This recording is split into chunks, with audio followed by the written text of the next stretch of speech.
Tapusin ngayong linggo ang pre-trial conference sa impeachment trial ni Vice President Sara Duterte.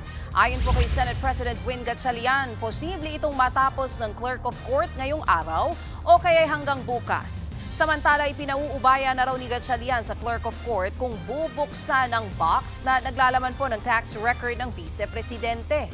Mapapatid na hindi muna ito pinabubuksan dahil sa issue daw ng confidentiality, base po yan sa National Internal Revenue Code. Sa July 6 ang target na pagsisimula ng impeachment trial laban sa Vice Presidente.